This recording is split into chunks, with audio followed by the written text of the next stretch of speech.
Bonjour à tous et à toutes, c'est Nicolas des Talents des Hauts-de-France. Aujourd'hui, on se retrouve pour une nouvelle émission, une nouvelle interview. On est en compagnie de Bruno Carnel. Bonjour, Bonjour. j'espère que tu vas bien. Bah écoute, ça va plutôt bien, oui. Très bien. Merci. Alors, tout d'abord, je vais te laisser également te présenter, ou plutôt te représenter, car du coup, déjà la deuxième fois que tu passes C'est vrai, dans notre émission. c'est vrai. Alors, je te laisse la parole. Alors bonjour à tous, bonjour Nicolas. Mon nom c'est Bruno Carnel. Je suis un musicien solo qui joue du rock entre, on va dire, post-rock et heavy prog, rock progressif, limite métal. Voilà, donc un créneau un peu alternatif.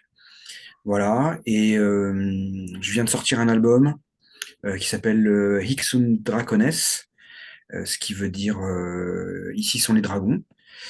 C'est un album qui est sorti en novembre sur le petit label français Bitume Productions, label de Haute-Garonne. Voilà, et donc en ce moment, je suis en promotion de cet album-là. On va avoir des vidéos live qui vont sortir bientôt avec un petit groupe formé pour l'occasion. Voilà, et puis j'ai d'autres projets, je pense, dont on sera amené à parler pendant l'interview, dont un projet plus électronique, un peu à la marge de ce que je fais habituellement, instrumental et électronique. Et je travaille aussi sur un prochain album solo qui verra le jour soit à la fin de l'année, soit début de l'année prochaine. D'accord, très bien. Alors, dans un premier temps, on va refaire un petit peu le tour. Quelles sont tes influences musicales? Alors mes influences musicales, c'est pas mal de rock des années 70, en particulier tout ce qui est psychédélique et progressif, comme Pink Floyd par exemple. Euh, je- j'ai eu, je pense, une influence assez importante du Genesis des débuts, de la période de Peter Gabriel. Pas trop pour l'aspect théâtral ou technique, mais pour l'aspect ambiance, folk un peu brumeux et tout ça. Une de mes autres influences, c'est Peter Hamill, qui est aussi un musicien des années 70, alors là, dans un côté un peu plus sombre et plus punk. Et après, c'est très vaste parce que je viens aussi pas mal du métal un peu sombre, un peu dark, même si c'est pas le style que je fais moi-même, c'est pas le genre de voix que j'utilise, mais dans mes guitares, il y a beaucoup de ça, hein. J'utilise des guitares 7 cordes, accordées plus bas, donc avec quand même une certaine lourdeur. Et il y a beaucoup un aspect très atmosphérique, donc plus tout ce qui est post-rock, par exemple comme le groupe Kawan, qui est un groupe basé en Finlande, donc avec plus des ambiances, des morceaux qui s'étirent un peu, etc. Voilà, c'est plus ça mon truc.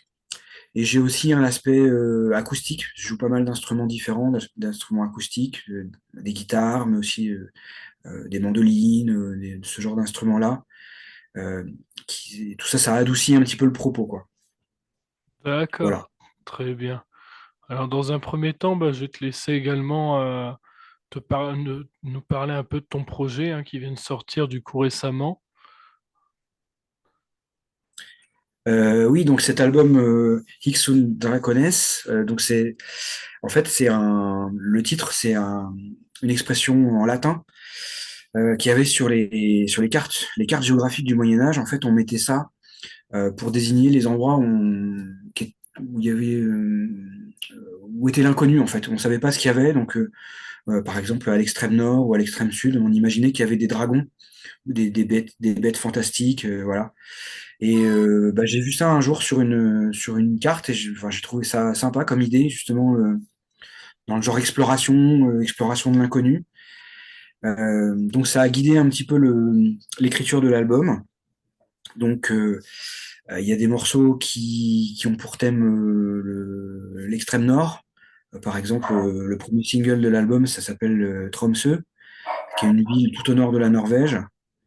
Le deuxième single, ça s'appelle Mare Congelatum, c'est-à-dire la mer gelée.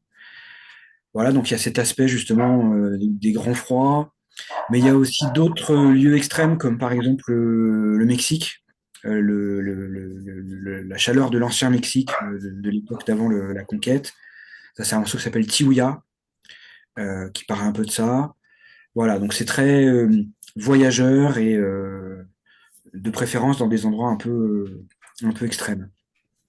Et puis bah, au niveau de la réalisation, je l'ai réalisé comme le précédent dans un studio en Seine-et-Marne, parce que j'habite en Seine-et-Marne, je suis un peu, pas très loin de chez vous, mais un petit peu plus au sud.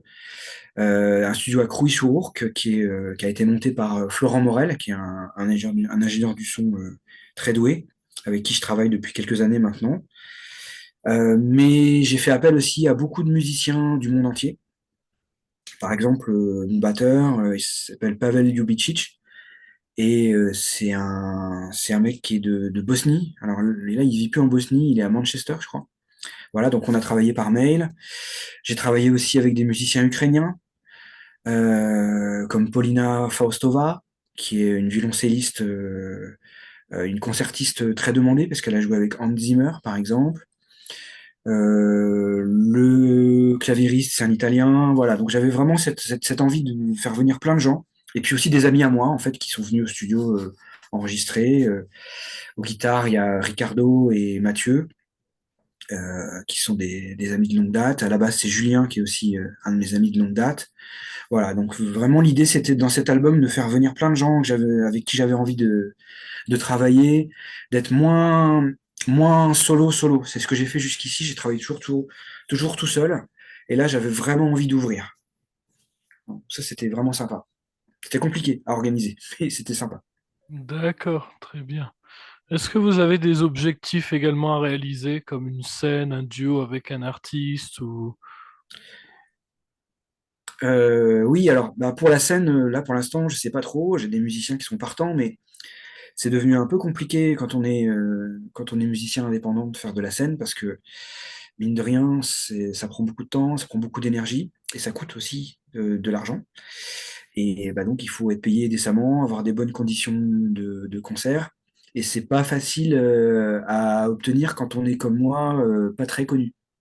Donc je suis un peu dans cet entre-deux où j'ai besoin quand même de bonnes conditions parce que le disque qui est sorti, c'est un disque quand même avec une production assez costaud. Donc il me faut des musiciens derrière. Mais en même temps, j'ai du mal à trouver des gens voilà, qui me feront confiance pour ça parce qu'ils me connaissent pas. Alors c'est pour ça qu'on a enregistré deux morceaux en live en studio avec un super batteur qui s'appelle Basile, qui joue d'ailleurs sur mon prochain album, et un autre musicien qui est excellent qui s'appelle Clément à la basse. Donc on a fait deux morceaux filmés.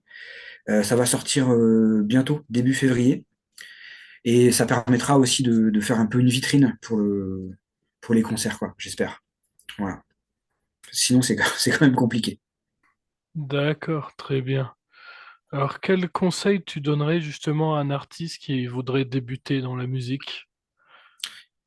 Euh, Bah, de faire exactement tout le contraire de ce que j'ai fait depuis le début, je pense. C'est à mon avis, la meilleure solution. Non, blague à part, bah, je crois que vraiment, ça fait un peu cliché, mais il faut vraiment bosser dur. Il faut bosser dur, il faut bosser tout le temps. Et je pense que il faut, comment dire, quand on écrit de la musique, on a envie de partager tout de suite. Et je pense qu'il faut vraiment attendre d'avoir quelque chose de vraiment propre pour commencer à vouloir le montrer, pour pouvoir intéresser des professionnels, montrer qu'on est sérieux, montrer qu'on bosse, montrer qu'on est entouré, euh, qu'on sait aussi, comment dire, faire venir des gens, on sait intéresser des gens. Là, par exemple, sur mon album, moi, j'étais vraiment très content d'avoir réussi à faire venir autant de monde, qu'il y ait autant de gens qui me fassent confiance. Je pense que c'est un gage du sérieux du projet. Donc je pense que voilà, ça commence par ça. Moi, je travaille tous les jours, hein, je répète tous les jours, voilà, pour être vraiment au point. Je pense qu'il faut aussi travailler l'image. Faut pas en faire trop sur l'image personnelle. Enfin, ça dépend ce qu'on fait comme style de musique, mais si tu fais du rock ou si tu fais une musique, on va dire un peu alternative, je pense que c'est pas forcément la peine parce qu'après, ça fait vraiment ego tripper et je pense que les gens ils se lassent vite. Mais vraiment soigner les pochettes, essayer de soigner les clips aussi, si on a les moyens d'en faire. Voilà, je pense que c'est vraiment important de proposer un produit quand même déjà bien abouti et propre, quoi. Je crois que c'est vraiment ça. D'accord, très bien. Et quelle est, pour finir, ton opinion sur l'importance justement des plateformes de streaming aujourd'hui? Ah, c'est une super question. Mhm. C'est une très bonne question. Alors, on va dire que je vais répondre deux choses. Euh, la première chose, c'est que en tant que musicien indépendant, j'ai pas les moyens de me passer des plateformes de streaming. Voilà. Si je pouvais me passer de Spotify, Deezer, Apple, franchement, je le ferais. Mais je peux pas. Là, parce que sinon, là, il n'y a plus aucune visibilité. Là, on disparaît complètement.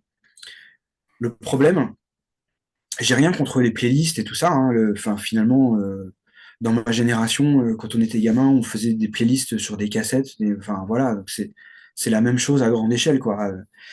Mais le streaming, ça pose quand même des gros problèmes, déjà au niveau pollution, parce que ça génère des données et un gaspillage d'énergie qui est quand même vraiment phénoménal et dont je pense beaucoup de gens ne se rendent pas compte. Et puis l'autre problème, c'est la redistribution de l'argent. Parce que je sais pas son nom là, mais le mec de Spotify, là, le Suédois, là, c'est un milliardaire. Voilà. Il génère des revenus hallucinants, mais nous, on n'a rien, hein. Nous, on touche rien. Nous, on touche Mhm. des 0,000. Donc ça, c'est un vrai problème. Alors après, voilà, faut pas non plus exagérer. Moi, encore une fois, je parle pour ceux qui sont comme moi dans l'alternatif. Dans l'alternatif, on n'a jamais généré des sommes d'argent monstrueuses, hein. C'est pas le... On sait très bien que on s'achètera pas un château avec ça, hein. C'est pas le but. Mais là, enfin, vraiment, il y a plus rien, quoi. Là, on touche vraiment rien. Et ça, c'est quand même un problème. Et je pense que l'idée, c'est pas non plus de culpabiliser les gens qui utilisent Spotify. Moi aussi, je l'utilise, hein. Mais peut-être de faire un peu réfléchir à, à l'utilisation du streaming, à la pratique. Moi, je vois souvent, j'ai des gens même de bonne volonté qui discutent avec moi et qui me disent, alors la musique, tu en vis? Ah non, t'en vis pas, mais t'espères en vivre. Et bah là, j'ai envie de leur dire, bah ouais, mais toi, tu t'écoutes de la musique sur Spotify, tu crois, enfin, t'as un compte qui touche, je sais pas combien ça coûte. Moi, j'en ai pas de compte, enfin, j'ai un compte gratuit parce que je vais pas les payer en plus, pas déconner. Ouais, ouais, ouais. Euh, il y en a qui ont des comptes partagés qui payent même pas. Et après, tu te dis, ah bah c'est bizarre, les musiciens, ils en vivent pas. Ah oui, bah, voilà. Donc, je pense qu'il faut réfléchir un peu à ça. Donc, tu vois, moi, enfin, après, moi, c'est aussi ma génération. Moi, j'achète des CD, je me suis mis à acheter à nouveau des vinyles.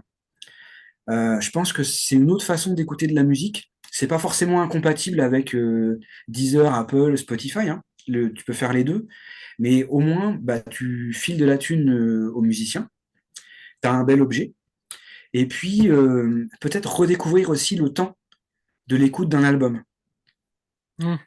Moi, alors ça m'arrive de faire des singles parce que, enfin, ça marche comme ça et puis j'aime bien. Je trouve ça intéressant de travailler sur un single, mais je fais des albums. Et un album, en fait, ça dure 40, 50 minutes, quelque chose comme ça. T'as un début, un milieu, une fin, tu vois, ça s'écoute vraiment un peu comme quand tu regardes un épisode de série, par exemple. Mhm. Donc pour moi, c'est peut-être bien que des gens de mon âge ou justement plus jeunes redécouvrent un peu cette façon d'écouter de la musique, de se poser, de se prendre un café, un thé, un iced tea, une bière, ta boisson préférée, quoi. Et puis voilà, de se plonger dans un album du début jusqu'à la fin. Tu vois, le disque vinyle, il y a quand même ce truc, moi que j'ai redécouvert, j'avais un peu oublié, comme beaucoup de gens en fait, où bah, tu poses ta face, ça dure 20 minutes, et après, il faut que tu te lèves, tu retournes ta face. Tu dis, c'est chiant, le streaming, au moins, ça tourne en boucle et tout. Mais finalement, bah, ça t'oblige à avoir un temps donné d'écoute de la musique et d'essayer de comprendre ce qu'ont voulu faire les musiciens. Voilà, c'est Mhm. comme ça que je le vois. Et puis, mine de rien, un CD, ça coûte pas très très cher, mais un vinyle, ça coûte quand même un peu plus cher. Donc, tu as acheté un objet euh, qui t'a quand même coûté quelque chose. Donc, c'est comme un livre, en fait, tu vois. Il faut que tu en profites, quoi. Voilà. Donc, je sais pas si j'ai vraiment répondu à la question, mais Ouais, l'idée, ouais. c'est de pas rejeter le streaming. Bah, de toute façon, on vit avec et on ne reviendra pas en arrière. Mais de se dire que peut-être ça devrait cohabiter avec d'autres façons d'écouter de la musique. Et moi, je pense vraiment que les gens doivent réfléchir à à leur pratique, enfin, à leur utilisation du streaming, que ce soit pour les séries, les films ou la musique, parce que les artistes s'y retrouvent pas, hein, clairement. Oui, oui, bah oui, comme je regardais là sur Internet, on est en une moyenne, hein, attention, de Mhm. 0,0021 € par stream. Ouais, donc t'imagines Tu veux le nombre de dire, streams qu'il peut y avoir. tu veux Voilà. dire, ils Quand tu calculent fais, environ 500 écoutes pour avoir 1 euro. ouais, c'est ça. Mm. Donc Ouais, ouais, 500 c'est ça. personnes, déjà c'est C'est ça. Et en énorme. plus, enfin, ça c'est pour Spotify. Et je pense qu'il y a Ouais. d'autres plateformes qui payent un peu mieux ou un peu moins bien. Mm. Et puis en plus, là, Spotify, à partir de, je crois, cette année, ils vont plus rémunérer les musiciens qu'à partir de 1000 streams. Et 1000 streams, quand tu fais du hip-hop commercial, bah, ça va vite. Mais Mm. quand tu fais du post-rock psychédélique sombre, bizarre comme moi, bah, 1000 streams, c'est pas évident de les avoir, hein. Oh, non, non. Donc ouais, Mm. c'est un vrai. Mais c'est bien d'en avoir conscience, voilà. C'est-à-dire, bon, bah, qu'est-ce qu'on fait par rapport à ça si on veut continuer à avoir de la musique un peu alternative, quoi, pas que Jul ou enfin, je sais rien, je le connais pas personnellement, je m'en fous, hein, mais je veux dire, enfin voilà, tu sais que C'est c'est le quelqu'un meilleur exemple. C'est qui génère beaucoup de, voilà, c'est le beaucoup mec de le plus streams et streamé, quoi. de, ouais, c'est ça. Et ouais, on pourrait dire la même chose sur les vues sur YouTube aussi, hein. Mm. Le- Et puis il y a tout ce truc bah, que je pense que tu connais aussi des achats de vues et de streams Mm. qui faussent complètement les chiffres, quoi. Il y a ça aussi. Mais bon, Voilà, voilà. exactement. Bon, tu vois, j'ai des choses à dire, hein, sur le sujet, hein. Elle aura pas servi à rien la question comme ça. Je ressens clairement, hein. Carrément. Voilà. Bah, juste pour terminer, du coup, si tu peux nous rappeler un peu tout ce qui est bah, les réseaux sur lesquels on peut te retrouver. Oui, donc bah, je rappelle, mon nom c'est Bruno Carnel, Karnel. Je suis sur Facebook, sur Instagram. Sur Instagram, je suis assez actif. J'ai aussi Twitter, mais Twitter, je m'en sers pas beaucoup parce que j'aime pas trop. Je pense que c'est à peu près tout. Mais je mets toute mon actualité partout. J'ai aussi donc un autre projet là qui est en route qui s'appelle Abstract Lake. Donc abstract comme abstrait mais avec un K et lake comme un lac, L-A-C-E. Et c'est un projet instrumental basé sur du field recording. Le field recording, c'est l'enregistrement des sons en extérieur, des sons de la nature, des choses comme ça. J'ai rajouté pas mal de synthétiseurs un peu vintage, des boîtes à rythme rétro et tout ça, pour faire de la musique instrumentale un peu rêveuse. Il y a un premier single donc de Abstract Lake qui sort le 5 février. Euh, voilà. Avec un clip, avec un joli clip. Et puis un album qui est en cours de réalisation, qui sortira sur un label anglais, a priori. Je pense d'ici entre le mois de mai et le mois de septembre. Voilà. Donc je relais l'info sur ma page Bruno Carnel, mais il y a aussi une page pour ceux que ça intéresserait. Il y a des pages Abstract Lake sur Facebook et sur Instagram aussi. Voilà, donc toutes les infos sont là. Et puis j'enregistre en ce moment un prochain album qui sortira, je pense, l'année prochaine, et qui s'appelle Villa Solitude. D'accord, très bien. Bon, en Voilà. tout cas, je te remercie d'avoir encore accepté Bah de non, merci revenir à vers toi. nous.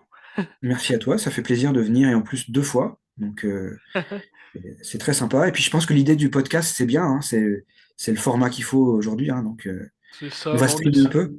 On voilà, va on essaye streamer de se les- mettre au goût du jour. C'est ça, ouais. Voilà. Bah, je te remercie et puis je vais dire également au revoir à tous les auditeurs auditrices de cette émission, en espérant que l'émission vous aura plu et puis on se dit à la prochaine. Ok, bah merci beaucoup et au revoir à tout le monde aussi.